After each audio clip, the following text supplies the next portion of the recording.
Brandon, are you yourself a karaoke singer? So, fun fact, this is a true story, Cray. I have actually won an Applebee's karaoke championship trophy. Whoa! Yeah. You didn't know what you're walking into with that question, did you? I know, but I'm very excited to learn more. Is this like a local Applebee's? Or are we talking like the Applebee's national competition? Oh, no, not at all. No, this was a one-off, one random night. They were gonna have karaoke. There were probably about 20 people who participated. And mind you, let me be very, very clear. I was by far the least talented person that entered. Everyone else was a better singer than me. I won because me and the guy I sang with did Ice Ice Baby. I rapped and he was my fly girl, and he's like 6'5". So zero talent, all entertainment. We won like a 2-inch trophy, but it counts. Oh, it absolutely counts.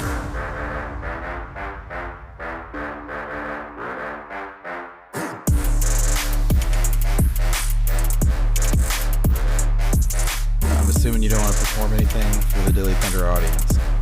My karaoke days, I've retired, sadly. Yeah. Okay. Yeah. Okay, well, we won't force that, but welcome to the Daily Thunder podcast. I'm Cray Allred, editor-in-chief of the site. That is the one and only Brandon Rabar, beat writer and karaoke extraordinaire, a champion karaoke performer.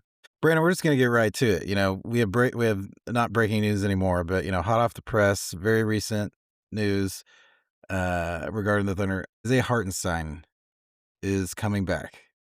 He is off the injury report. It has been 16 games? Is it that long? Yeah. Yeah, it's been forever. It's been an eternity. So anyway, he's coming back, returning from the calf or I don't know that I can pronounce that out loud. Soleus strain? Soleus? Yeah. Yeah. Yeah, That's yeah. how I've been saying it. It's Soleus. I've been Yeah. writing and typing it for weeks, but then you actually say it out loud for the first time. Anyway, just iHeart's back. Go. What's this mean for the Thunder, in the near term? Oh, I think it's a huge game changer. I know it's just one guy coming back, but it's what this one guy is to the team. It's the fact that he's by far the best rebounder on the team, and rebounding has been one of the big areas that the Thunder have been suffering in as they've kind of gone through these struggles over these last few weeks, relative struggles to their own standard, I should say. So bringing back Hartenstein's rebounding is huge, but also another 7-footer who provides true rim protection is big, whether he plays with Chet or whether Chet and Hart stagger minutes. Just the fact that you have another guy that can protect the rim. Also on offense, everybody talks about Hartenstein's rebounding and defense for good reason. But Hart's offense is underrated. His screening, by far the best screener that Shai and Dub and AJ Mitchell have. So just getting that extra room and that space for Shai, freeing up Shai from some defenders, that's big. The fact that he is a guy that can find cutters and play make from the high post, having another playmaker out there. Also, just like his little push shot as an outlet when the offense kind of breaks down, just another guy that you can rely on. All his offensive rebounds leading to more possessions and more points. I think that Hartenstein coming back is big. I think, honestly, he's missed pretty much half of the season now, right? They've played 47 games. He's missed 23 games. So when he's played, though, I think that he's been the Thunder's third best player. Now, a lot of that is the fact that J-Dub is, not fully himself yet. Obviously, when he becomes fully himself, he'll firmly be in the big three. And we've seen flashes. AJ Mitchell has been great. Lou Dort obviously has flashes of that all NBA defense plus shooting, but it's been up and down. The shooting has been. I think Hartenstein this season has been the Thunder's third best player. So you add a guy back that provides that defense, rebounding, and all the things he does on offense. I think it's very, very big for this Thunder team. Also means probably, not going to see Brandon Carlson minutes, less Oos minutes. Although, shout out Oos. He's played solid ball when he's played. But I think it's a game changer for the Thunder. Yeah, absolutely. And yeah, you're right. He's having a career year, especially early on. He didn't look super sharp, kind of when he's been back intermittently, when he's missed some time even preceding this long stretch. I actually, remember when the Thunder acquired Caruso and Isaiah Hartenstein that summer, and the thought was like, can he, he's got to start? Is he going to be willing to come off the bench? Does he have to finish? Like, can him and Shea exist in the front court? And not to say there won't, ever be a postseason matchup or something where, small ball might be something we're clamoring for and a little worried about a particular matchup or whatnot. But you know, you look at his stats, he's actually got a bigger role with the Thunder than he did with the Knicks. And, we were worried that he was kind of maxed out on it. I feel like that was kind of the consensus that he was maxed out, and we'd have to kind of squeeze him into a kind of role player role for the Thunder. Uh, he's actually expanded his game and gotten even better, playing more, scoring more, higher playmaking, assist numbers, rebounding numbers across the board. He's just actually improved and been a bigger, better player. And I don't think I would disagree with you on third best this season. We can certainly see, the cliff that as the Thunder have really struggled without him in the front court of late. So yeah, I guess there's not really a question there. But I heart awesome. Should be better in the very, very near future for the Thunder. We're going to just briefly touch on the last week that was not so awesome. Last time we talked, Brandon, we were thinking against the Pacers, Raptors, and Pelicans, all at home, the Thunder would have gone at least 2-1, but we thought probably they'd sweep that. It was not so easy. They lost to the Pacers, they lost to the Raptors, but then last night they did pull off a fairly comfortable, if a little bit of a tense win against New Orleans at home. So we don't need to jump through all of those, but Brandon, aside from the Thunder really need to be more healthy, did you learn much more from this last 3-game stretch or any of those games in particular? Not really, because it was all the issues that have been, exaggerated, I think, by the injuries. Like the Pacers game, just quickly, first of all, you could tell by the way the Pacers were playing that this meant something to them. Like this was the site of their Game 7 NBA's finals loss and the unfortunate and terrible Tyrese Halliburton injury. They wanted it that night. You could tell by the way they played, but then they talked about it in the post game. They said that it meant more and they wanted it. Like they were hyped for that game and they played that way and they shot really well. So I think that game, was a little bit different. And then that Raptors game, I thought it was kind of wild that the Thunder were favored by so much just because the Raptors have been very good this season. They're the 3 seed now in the East, and they're pretty much fully healthy, besides Jakob Poeltl, who's been out, like pretty much all season anyways. But the Thunder with all these injuries against that healthy Raptors team, and of course came down to the wire. And then that Pelicans game, the biggest talking point was the fireworks from the kerfuffles that happened at the end of the game. But it was a nice get right game in a way. I don't think we really learned anything because, if you go through the issues that they had, it was like late game scoring outside of Shea. Teams were throwing doubles or triples at Shea, and without another playmaker like AJ or J-Dub out there, the offense kind of got a little, murky outside of Shea. And then rebounding was an issue. 3-point shooting has been up and down, and that was an issue. I don't want to just excuse it by injuries, but do those games look different if AJ Mitchell, Isaiah Hartenstein, Jalen Williams, Alex Caruso, and Casey Wallace are playing? I mean, I believe so.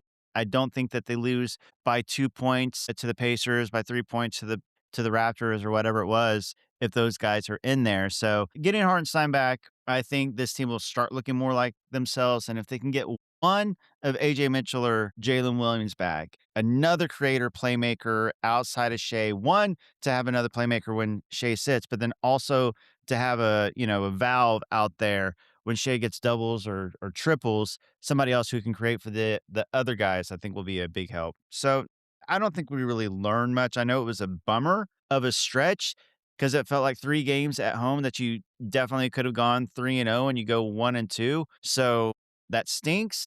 But the Thunder's still number one in the West with a 6-game cushion. Yeah, and I think I at least was maybe right a little high after the underhanded, shorthanded Thunder had really handled the Bucks. Just they didn't need all these players to just totally. Well, it turns out the Bucks stung from that one as well, and the Bucks maybe were in more of a free fall than might have been known at the time. So just looking ahead to there are 8 games left to the All-Star break. The trade deadline comes before that. Right now, like you mentioned, the Thunder are 6 up on the Spurs, pending on the outcome of the Spurs game tonight. They're 2.5 up on Detroit for the overall home court advantage in the NBA. 8 games to go. Isaiah Hartenstein definitely back. Maybe, maybe not. One of those other names in particular, AJ Mitchell or Jalen Williams, hopefully coming back over that stretch. You would think much healthier after that stretch, hopefully, if they're, playing conservative on any of the rest patterns as it gets closer, and we wouldn't blame them. So anyway, over this stretch, the other big thing, aside from just how the Thunder do and whether Chet gets named to the All-Star team and all of that, is where Thanasis or Alex Antetokounmpo might be playing. Do you have any actions on, whether and in particular, if there's any Thunder rivals that uh, you might not be surprised to see the Antetokounmpo brothers, Giannis as well, Oh yeah, that guy. uh, suiting up for another team outside of Milwaukee. I wouldn't be surprised if it's the Warriors just because there's a lot of smoke and buzz, and obviously the Warriors are going to do anything they can to put a playoff team, try to cobble a contender around Steph. And this would be kind of their one last break glass in case of emergency. You have this Jimmy Butler contract that, is not going to do anything for them, unfortunately, for the rest of the year. And then, most of next year, really, because he's going to be 37 coming back from an ACL injury, at least half the season next year. And then who knows what it'll be like coming back from it. So you can use that to salary match and then include Kuminga, who, I don't know if he's a positive asset or not. I know obviously with the draft capital and the draft buzz, and he's shown flashes and he's young, and I get that, but you're going to have to pay him. And then, the off the court, squabbles with the front office, who knows like how teams evaluate that.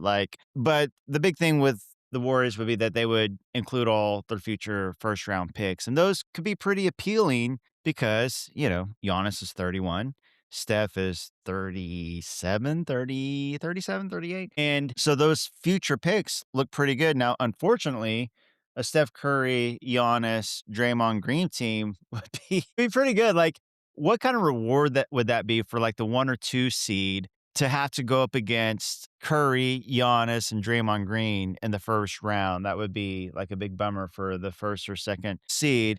That said, I'd still firmly favor the Thunder in a future playoff matchup, but that'd be a tough team, obviously. I hope he stays in the East. The West is stacked enough as it is. I know there's been a lot of buzz about the Heat. There's been some talk about the Knicks.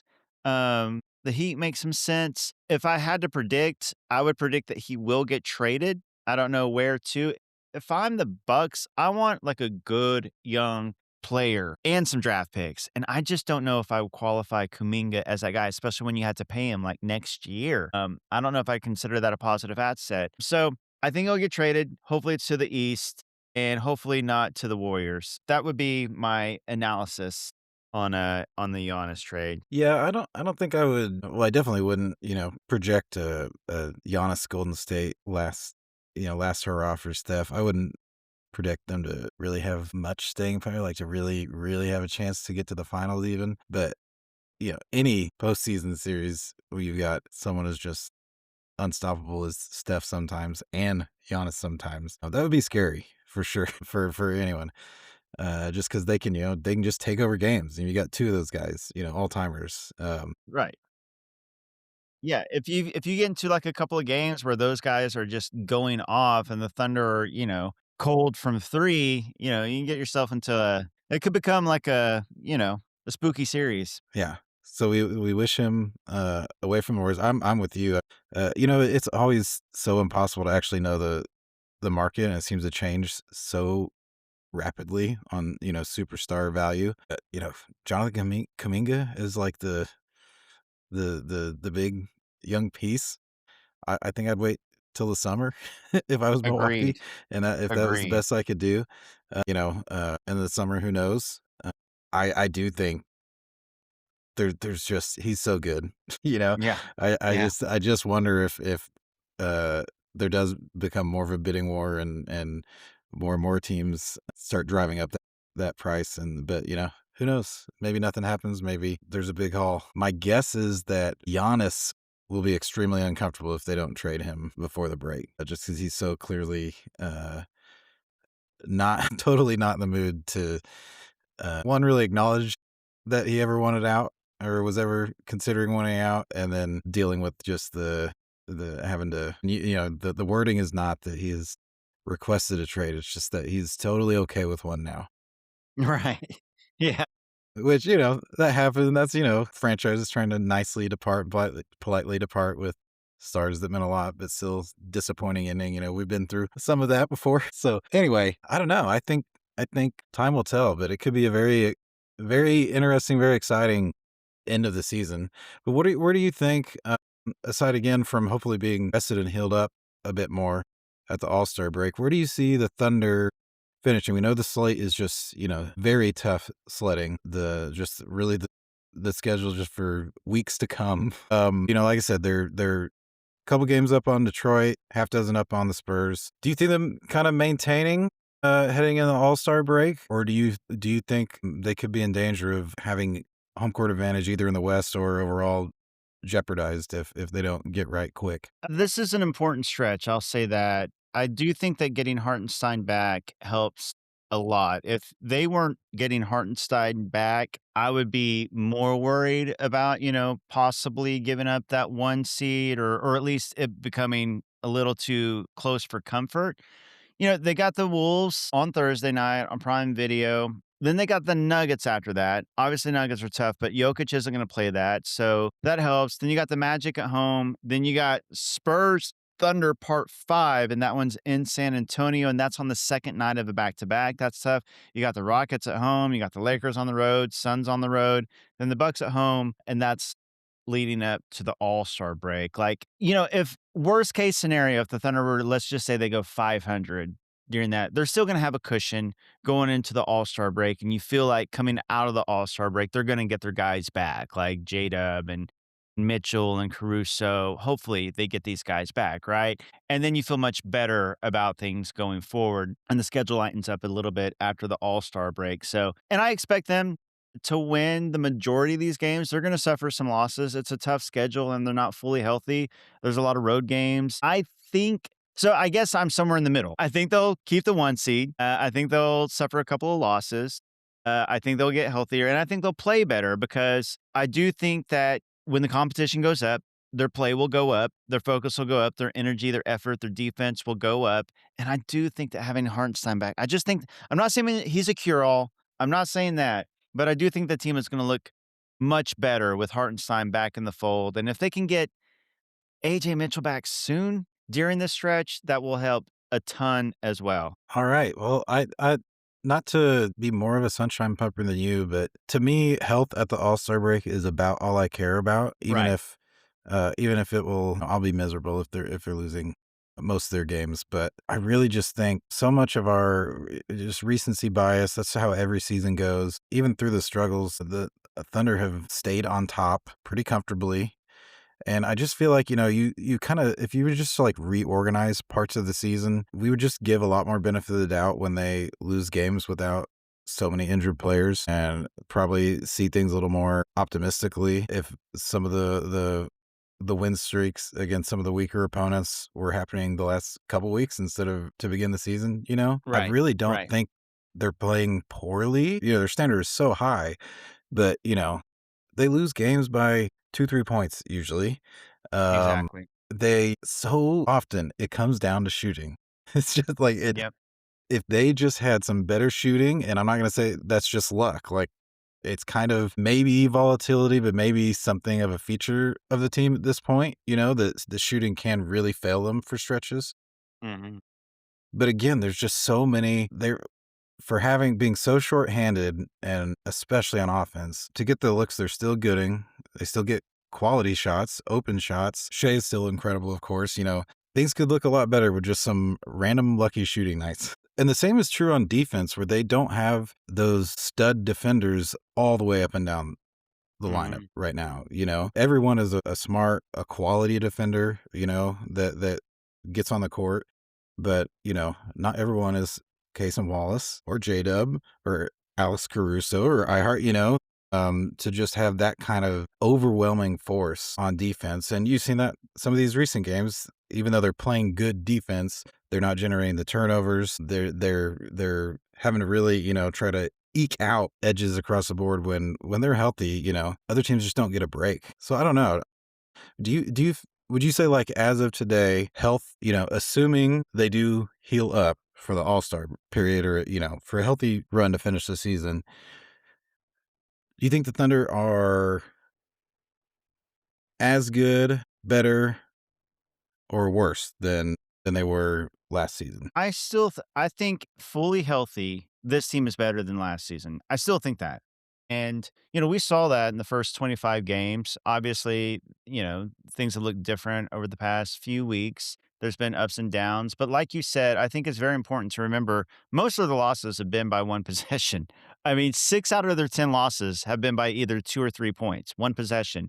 They have a 5-point loss in there, and that Wolves loss. Very rarely do they get beat by a lot. The Hornets, anomaly was one of them, then a couple of Spurs games, and that's it. And that's with all these injuries. I mean, the Thunder have the best record in the NBA. They have by far the best net rating, and they have been missing a player who is all NBA, all defense, all star last year. They're missing their best rebounder. They're missing a former first team and second team all defensive player. And they're missing a guy who's firmly in the conversation for sixth man of the year. They're missing their second and third best creators on the team. It's just, these are significant injuries. Like, you could argue that they're missing right now their third, fourth, fifth, sixth best players. And that's significant. So the fact that they still are the 1 seed and most of their losses are by a couple of points, basically, to me, you have the championship team that was young. Most of them have improved. And then you added AJ Mitchell, who's a legit, like, six man of the year guy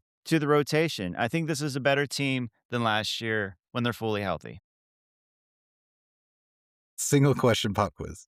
Um, After this year for Shai Gilgeous-Alexander, after this year, how many more seasons of scoring 30, averaging 30 or more points per game would it take for Shai to crack the all-time top 10 in per game scores? You saying this makes me feel like he's kind of close. I feel like he's averaging around 25-ish for his career just because, his first couple, he's his rookie year. He wasn't the main guy, obviously, with the Clippers. And then, the first year with the Thunder, he was their leading scorer, but basically him and Chris Paul and Gallinari and Schroeder were like all neck and neck. And then he took over as like a dominant scorer. I would say 3 more seasons. Not bad. He's averaging 25.1 for his career. Nice. And you've got that arc just spot on. We've been watching closely Shai's career. It's actually just about 2 seasons. Nice. Who knows if how many of the 82 he plays, but he's actually got 170 from this point. He's got 179 games and counting, assuming he averages 30, and then after that continues to score. It's like 26.4 or more for the rest of his career. So anyway, So I just think who's number 10 and how much are they averaging? it is I'm curious who he has to overtake and how much they're averaging. old Bob Pettit. Oh, Bob Pettit. That's amazing. I I would will have not. say Trae Young is just a hair ahead of Okay. Shai. That's incredible. Like, from, like, his career, like you said, his career arc, like, from where he started from, the number 11 overall pick, to becoming a guy that could crack the top 10 in points per game in NBA history, just unbelievable. Yeah, yeah, and he's 13 right now. Wow. He's just ahead of Dame, actually. That's wild. Yeah, yeah, it's, like, kinda unbelievable, but Yeah. he just he never stops getting better. Like, Yeah. we always think Yeah. he's reached a certain plateau, and, I've just and this is part of why I'm feel like I'm such a sunshine pumper all the time now, but I'm just like, we're a Thunder blog, and, like, how many years in a row do we have to are we gonna underrate one of the greatest players of all time Yeah. Yeah, that play for exactly. the team we Yeah. root for? Like, it's okay to be like, "Hey, we're gonna be we're actually gonna be quick to acknowledge, Yeah. just how fast he's ascended," but he really just has. It's been while he seems like a late bloomer almost developmentally, Right. he's on the other hand, like, just super fast riser from where he was among, in league history to now, potentially trying to get a second straight MVP, trying to repeat a championship, the scoring title, it's really incredible. He really is that you nailed it, exactly. Like, we are witnessing an all-time great, and I don't think that people have caught on to it yet just 'cause we're seeing his improvement in real time, and he just, like, as you said, improves every season. I mean, this is a guy who won MVP, Finals MVP, scoring title all in 1 year. He's finished top 3 or top 2 in MVP. It's gonna be 3 straight years. Could go back to back in MVPs. He's 27 years old, and I'm looking at this list now, and it's wild who he's above. He's above Karl Malone, Kobe, Curry, Kareem Abdul-Jabbar, Larry Bird, James Harden, Giannis, Shaq. He's above all these guys in Carmelo, Charles Barkley, Jokic, all-time points per game. That is incredible. Yeah, he's the man. Yep. Thunder fans have been quite fortunate for Yeah. some of the players that come through, some of which we expected and some, totally just blew up, everyone saw KD coming. No one knew, except Shai, I think, he's ne he's never really said that he didn't see it coming. Yeah. Even from his first, when he was newly acquired and we had the chance to interview him very early on, he was like, "No, I'll be the best player for the team right now Yeah. if you want me to be." Yeah. Yeah. It's true. Man, I'm going through this list. Another wild thing, he has fewer turnovers per game than every single player in the top 25. You have to go all the way down to Anthony Davis at number 29 to find a player that has fewer turnovers than him. So, like, it goes back to like his high volume scoring and not turning it over. And Anthony Davis almost doesn't count because he's just a play finisher. It's not like he's a ball handler, playmaker, creator. Um, yeah, that's wild. Yeah. Good player. Yeah. Yes, he is. All right, well, we'll end it there. Brandon, I wish you uh, I don't think you're recovering from an injury, but let's keep it that way. Healthy stretch, just like we're wishing for the Thunder. Yeah, we'll talk to you next time. Sounds good. Thanks, Cray.